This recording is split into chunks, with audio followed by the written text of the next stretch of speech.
fitness that Sophia needs for her.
What's up, everybody?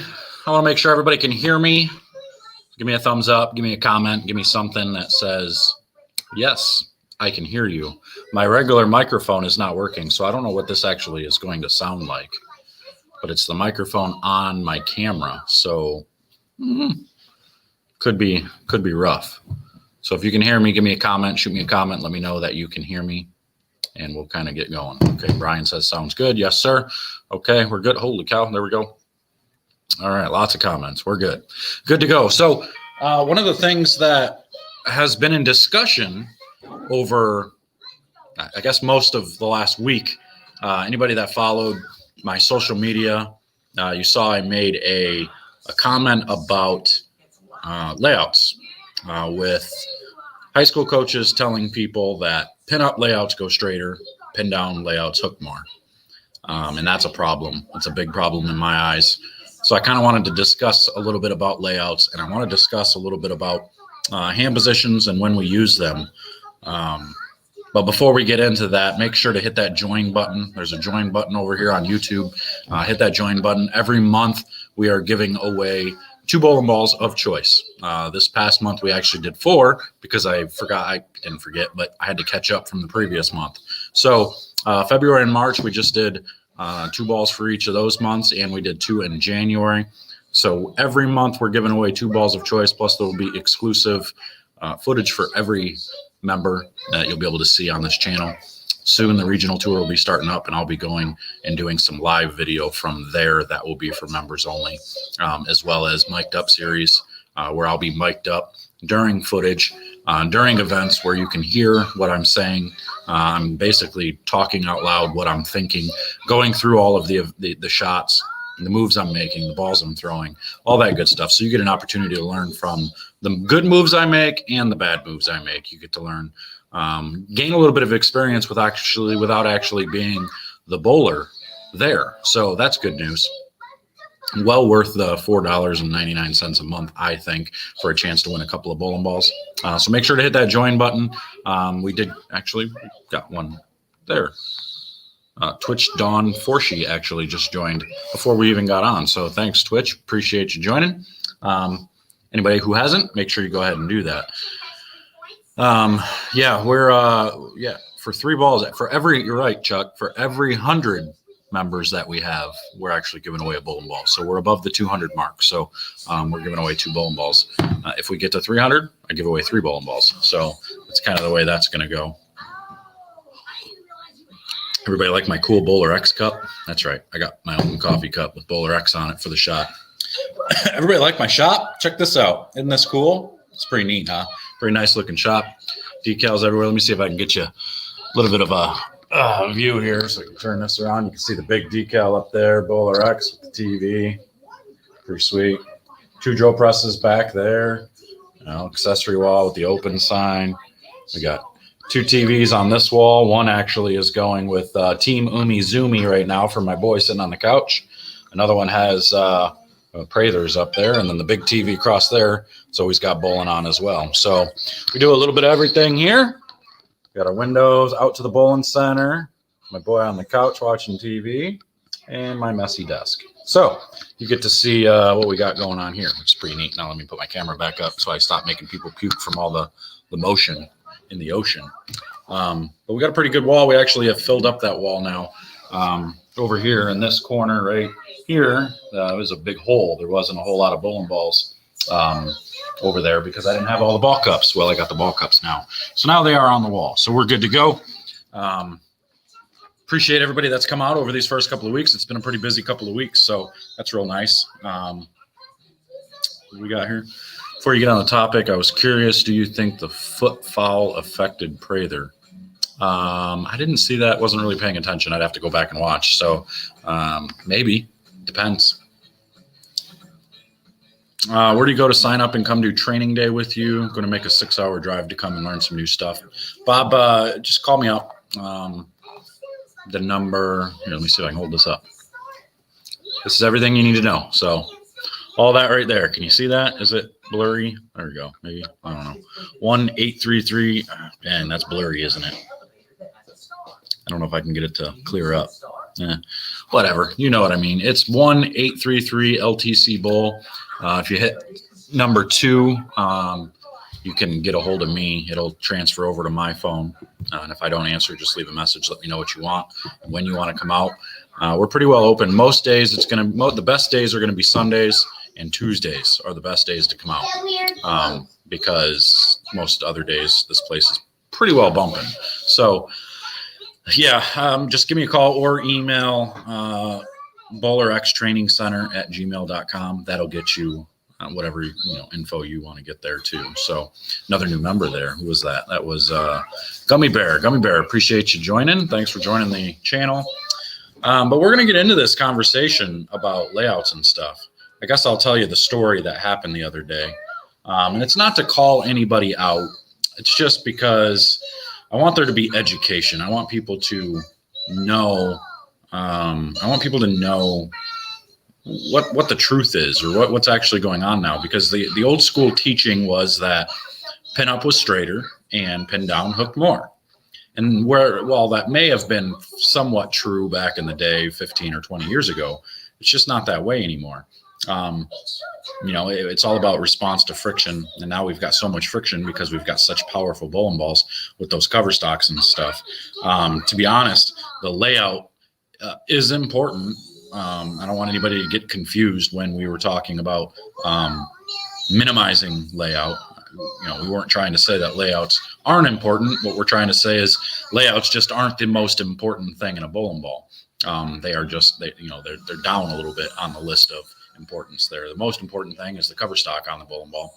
And then the rotation that you're actually putting on that. But either way, the layout can give you a little bit of a advantage, and most of it is going to be in the back part of the lane or the very front part of the lane. So yeah, you just got to be careful with that. You want to make sure that you're not, if you're seeing early friction, that doesn't necessarily mean that you have to go pin up. Pin up doesn't always mean that it's going to go longer. Pin up could actually mean just higher response to friction. So when we're talking about dual angles on a layout, for those of you that don't know, the dual angle means the first angle that you do is basically only for asymmetric balls. For a symmetric ball, it doesn't matter how you shift that left or right. The core is basically in the same position no matter what. So you want to pay attention to that first number, mostly with asymmetric balls. Some people seem to think that it matters for symmetric balls, and hey, more power to you. Whatever you think, whatever you want to do, if it helps you, then do what you got to do. Some people still think thumb and finger weight make a big deal on ball reaction.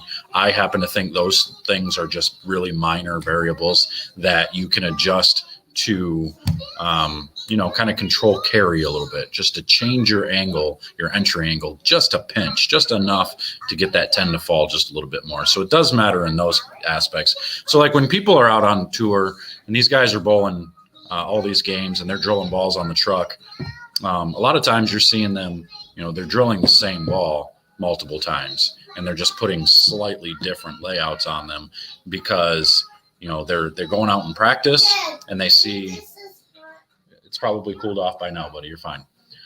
They're practicing on practice day and they're looking at okay, this ball's super close, but it didn't quite want to go through the pins the right way. So now they're going to go and they're going to lay it out just a little bit different, just a pinch. It's not going to be much, just to get the ball to go through the pins a little bit differently, or just to get it to read 3 or 4 inches sooner. It's not something you're going to see with your eye. But it will, make a little bit of a difference. So we kind of want to just pay attention to that stuff when you're talking about these guys who drill all these bowling balls. They're doing certain little things for specific reasons. It's not really, the ball motion they're looking for is, they're seeing it on the lane with the cover stock. They're not really talking about, they're not really talking about the core or any of that stuff for the most part.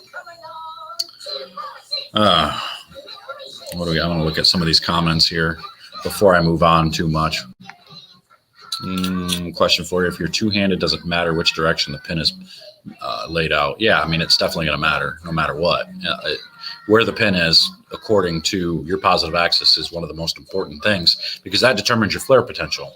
For those of you who are new to the game, kind of just joining just to learn a few things, the flare potential of a bowling ball is those oil rings that go around the ball, and you see them spread out as the ball rolls down the lane. So for every one of those rings, it's basically hitting a fresh part of the ball and it's rolling, and the ball is starting to transfer or transition a little bit as it's going down the lane. So it just changes a little bit. Whereas if you take like a plastic ball that doesn't have a core in it, it's going to spin on that same ring over and over and over again all the way down the lane basically until it hits some type of friction. Then it may move off of it a touch, but not much. So that's just kind of pay attention to layouts. Layouts are definitely important. Where that pin is based on, your positive axis point. 3 3/8 is max flare. That's going to basically give you the most amount of, flare potential. That doesn't mean it's always going to be the most amount of hook. It's going to depend on, what cover you have and the core that's in the ball. That max flare layout may actually make the ball appear to go straight because it's using up too much energy. So you got to be really careful with some of this stuff. That's where layouts can matter. If you put the wrong layout on a ball, you can mess some stuff up. You can make them, roll pretty bad. Can we comment on some super high pins we've been seeing on the urethane balls recently, like Jesper and True? They do it for exactly that reason, because they're too. Oh, it is warm, huh? Because they're two-handed bowlers, so their positive axis points are much, much higher. Theirs actually raises way up, so they have to get those pins ultra. Okay, buddy, I hear you. You have to get those pins super high to get that distance from away from the PAP. So you're going to see two-handed layouts be a little bit different than your traditional bowler. Former junior pro buddy says my layout is all messed up, but I don't connect well with my pro shop guy.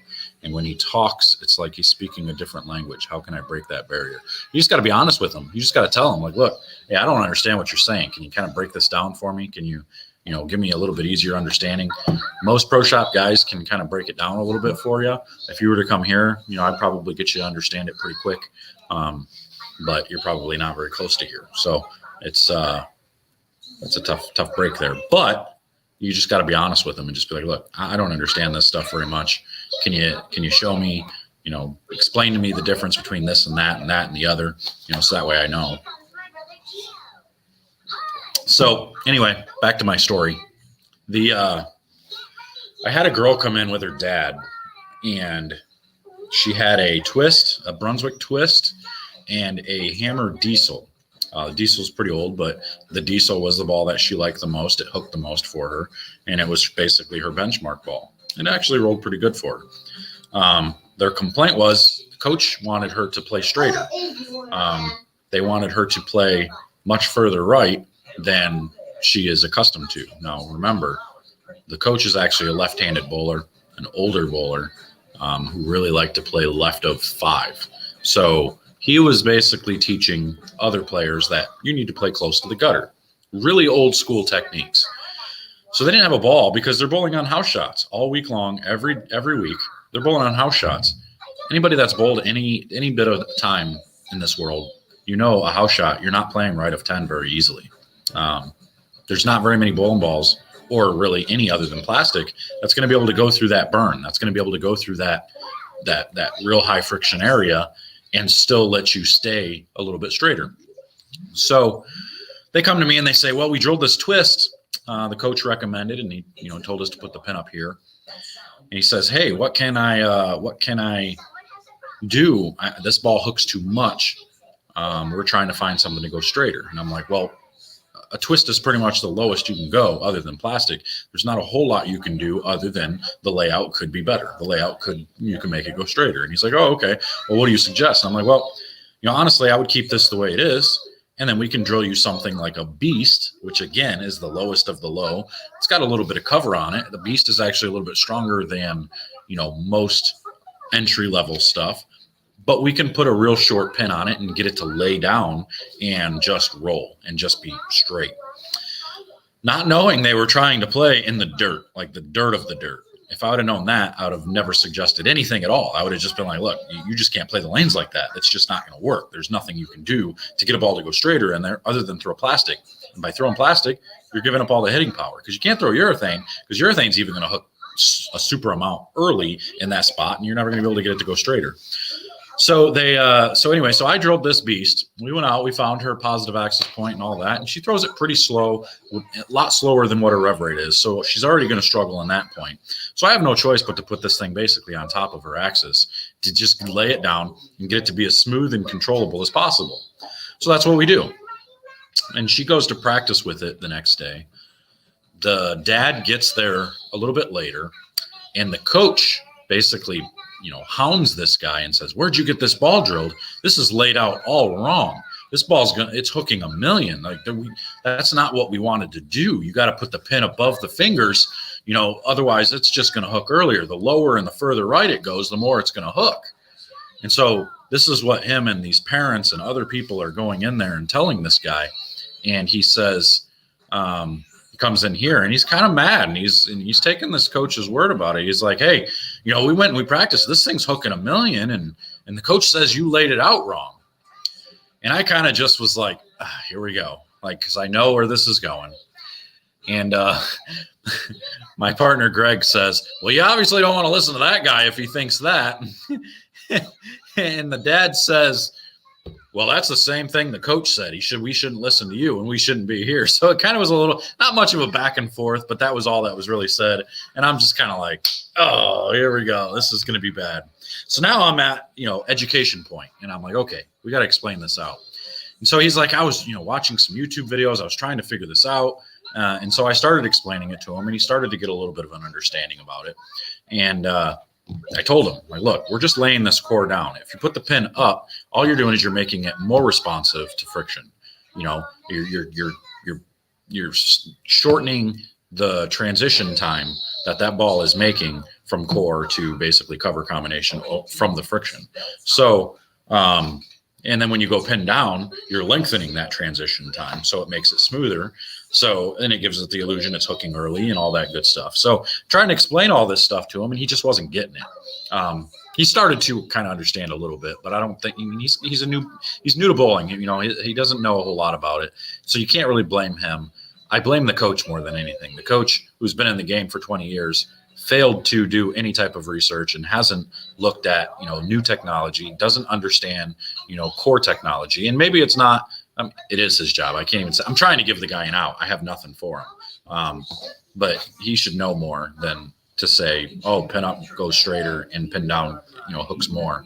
So we need to do some education here. And anyway, so I ended up, they come back in and I ended up beating the cover up. And no, buddy, drink your hot chocolate.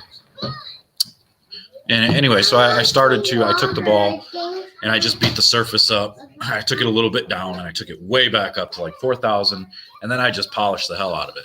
And again, the other misconception is that, polish is going to make a ball more responsive. And that's just not the case. Polish is actually a really good tool to get it to clog the pores and make the surface smoother. So it doesn't actually hook as much. There's not very many polishes out there that can shine the ball, but still keep the teeth intact to make the ball still have some pop down lane. The way the companies do it when they come shiny on the shelf is different than just throwing it on a spinner and putting polish on it. Buddy, it's locked. You got to unlock it. I need to go get a drink and get lemonade. Okay. See if somebody will help you. Here, you need another $1. Oh, $1 is not going to do it. Here. I need another $1. I need $2. Yep. Ask the lady at the counter to help you get a drink. I got one. You got 2. Take 2. Okay. You got to push the buttons. See if you can do it. I can't. Okay. Then you just need to wait for me to be done, and then we'll get one. Sorry, folks. But anyway, so education there based on trying to get people to understand that pin up doesn't mean straighter and pin down doesn't mean more hook. Generally, it's actually, with your eye, it's actually the opposite most times. Now, pin up will, in volume, get it down the lane. It won't, the core won't try to take over as quick, but once it hits the friction, it's going to be stronger off of the friction. That's why pin down stuff, the core tries to start a little bit sooner and the transition is slower. And then when it hits the dry, it's not going to be as quick off of it. So we have to understand the difference between all this, and we will try to educate the masses on this. So, and that's why I'm not mad that, a coach is out there. Quit it. Get out. I'm not mad that, coaches are out there. It just kind of gives me the incentive to create a class, which is what I'm going to do all summer. And I'm going to offer it to all the ADs, all the high school athletic directors, and I'm going to basically present it to them, me and the owner here at the bowling center. He knows a lot of the high schools around, and we're going to be like, look, we're putting this certification class together. I know a lot of the high school coaches, they're just teachers that are just filling in, or they're just, getting that extra buck for supervising basically, and they don't know anything about the sport. So why not put them in this, couple hour class that can teach them the basics about the game? So we are going to do that all summer long. I'm going to try and do one, a few times a month over the next couple of months during the summer in the off season. So that will be, good, hopefully. The other thing we want to talk about, one of the conversations I had earlier was about hand position, as well as, layouts and stuff. The hand position thing is a little bit confusing for some people. The common consensus is that the more you get your hand around it, the more the ball spins through the front. And that's not always the case. That is the case on fresh conditions when there's oil. Your ball will go longer when you get your hand to rotate around the side. It will go longer if the lanes are fresh, if there's enough oil to help the ball get down the lane. What actually happens is the more you get your hand around the ball, the more responsive to friction the ball is going to be. So if there's early hook there in the front part of the lane, if the lanes are beat up, getting your hand around it isn't always the answer, because it's actually going to hook in that front part of the lane even more. It's going to see that friction a little bit sooner, and it's going to try to start up as soon as it hits that dry spot. So that's what then it forces your angles open, and now you don't have enough get up and go to get through the pins. So most times, that's why you move left. That's why bowlers are moving left constantly. That's why the pros are moving left so fast, because they're trying to keep into that fresh part of the lane to get their ball to float to their break point and go through the pins the proper way. So it's a little bit confusing, the way everybody was taught. Again, things are changing. The way everybody was taught back in the day was, the more forward you got your hand, the earlier you got it to roll, the more around it you got your hand, the more length you get out of the ball. And that is true on fresh conditions. But now it's the opposite on burned up conditions. What gets tricky is, yes, more roll, more forward roll blends out that dry, and it doesn't read it as hard. So that way you can get it through there. But now the trick is getting the ball to go through the pins. And getting the ball to go through the pins with a rolling hand position from deep angles is difficult. That's where the axis tilt comes into play. Once you can get your tilt up, and I'm not talking about the rotation. The tilt is it's the vertical axis going upward, not the horizontal side to side. So for those of you that don't know what axis tilt really means, I think Mo Pinnell put a pretty good video out there explaining axis tilt versus axis rotation. I have one out there somewhere. I'm not sure where to find it or what, but I would just say, I would search for axis tilt versus axis rotation maybe, and it's probably there. You probably learn. But yeah, a lot of it is if you get forced to move left, but you don't get your hand to go around the ball at the right spot, or to get your hand around it in the right way, getting your ball to go through the pins is going to be very difficult. So don't get confused too much with needing to be up the back versus going around it. I think what you need to do a lot of times, for me, getting my hand around it, actually when I'm playing straighter, gets me to burn that ball up. It uses up its energy pretty well and allows me to play a little bit straighter as well. So it really depends on what you're trying to do. And a lot of it is going to come from experience and just knowing what to do because you've seen it before. So that's kind of all I really wanted to talk about, was just those little few things, letting people know that, hey, there's going to be an education class. I'm going to be doing clinics and stuff. There's basically going to be something every week, starting in June, every week of the month. I'm going to do at least one class every week for somebody.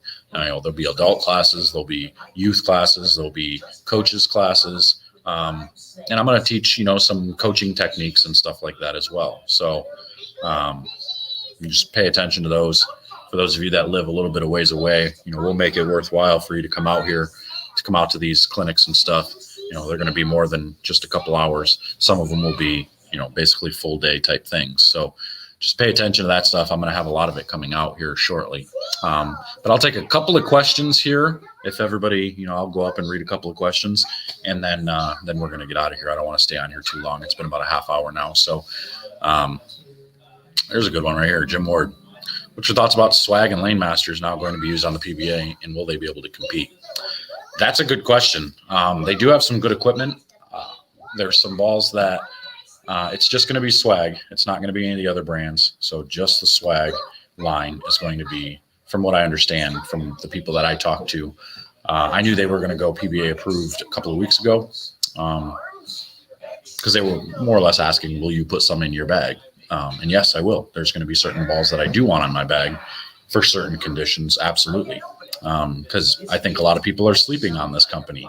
I don't think people realize how good a lot of these bowling balls are coming from those guys. I do think there are some holes that they need to fill, and I'm going to get in contact with them and try to help them a little bit with some of the types of ball reactions I think they need to have for being able to compete out there. Am I going to be right about it? I don't know. We'll find out, but I want to try to help them out as much as I can as far as all that good jazz. But yeah, I think they'll do okay. I don't think they're going to, without paying somebody some big bucks, I don't think they're going to pull any big names right away as far as, getting staffers on board. but they need to find some good regional guys who are just looking for a chance. They're looking for a contract that can get them equipment and get them out there to, get better and learn.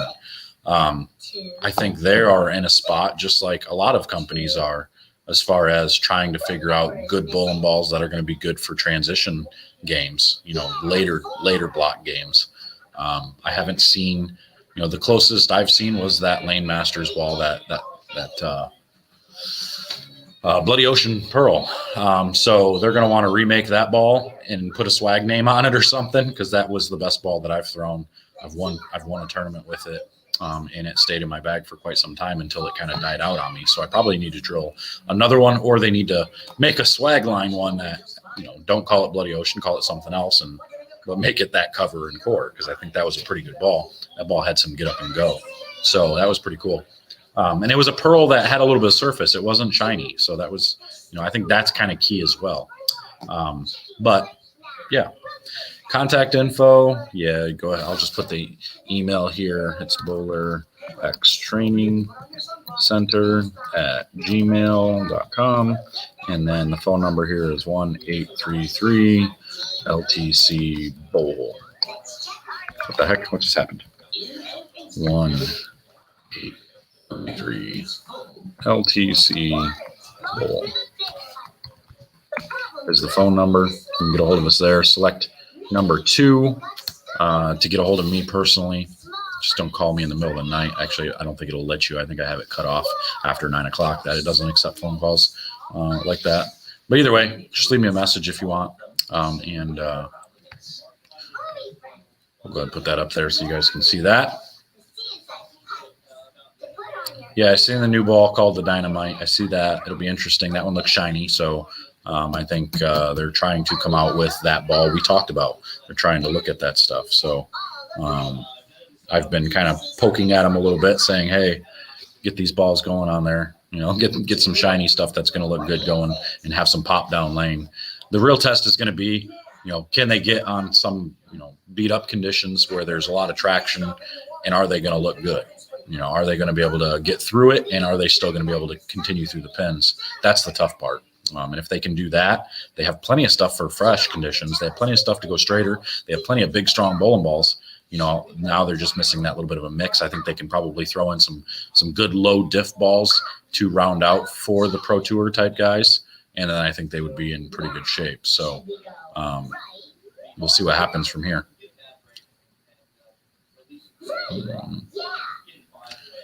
What's this say here? Talking to my local PSO about layouts, Pap, but he's saying with me being a 2-fingered bowler, that Pap really wouldn't matter much. But why wouldn't it matter would be my first question to him. I mean, because it's all about flare potential and cover. I mean, if that core is not sitting in the right spot, it can either puke or go 60 feet, or you're never going to get the ball to go through the pins, because the core is basically counteracting what the cover is trying to do. So that's where, layout is important, because you can't put the wrong layout on it. If you put a wrong layout on it, it's going to counteract the cover stock, and it's going to make it look bad. It's going to make it, not do the right thing, so, and then you can kind of tweak it a little bit once you do figure out a decent looking, layout on it. So I would disagree with that. I'm not sure why they would think that the layout and the Pap doesn't matter with a 2-fingered bowler. I think it matters almost more, because you don't want it to roll over those finger holes either. So I don't know. I would have that conversation with him and try to figure out what's in his head. Why is he saying that it doesn't matter? No, I haven't thrown the Black Pearl Hunter. I have one in the garage that I actually do need to drill and check it out. Just drilled a new reality. Get up there. Just drilled a new reality. I'm looking for a strong layout to be my big ball with decent back end. If you want back end, you kind of have to go a taller first number. So you got to go like 55 or higher on the first number. And then you have to go lower on the third number. Now, I hope you have a lot of volume, because the reality is strong ball. That cover is huge. It's going to read the front part of the lane either way. So be careful with it. I mean, That's going to be a real tough one to get that to do the right thing. If you're trying to get it to be more skid flippy, I don't think you're ever going to get it to be skid flippy. So just be careful with how you do it. You don't want to go huge first number and then super low third number. I think you're going to get an awful lot of early hook and then hook stop when it does hook. So it may make it puke, so just be careful with that. I got to go get my kids, so I'm going to get out of here. That's all I got for you guys today. If you guys got some topics that you want to hear, shoot me an email at that email address. If there's certain things you want to talk about on some of these late night, conversations we have here at the shop, next time maybe I'll have Greg with me and we could, go back and forth a little bit about this stuff. But tonight I was alone, so I'm just trying to waste time right now. Now I'm about to head home and get home, 40-minute drive. So if you've got topics that you want to hear, you want to talk about, shoot an email over there at the BowlerX Training Center at gmail.com, and we will, we'll talk about those topics. So I'm going to get out of here. We'll see you guys later. Make sure to hit that join button. Hit that join button so you can be in this next month's drawing to try to win some bowling balls and see the, in-tournament action that I'm going to be doing here pretty soon. So, but I'm out of here. We'll see you guys later. Take care.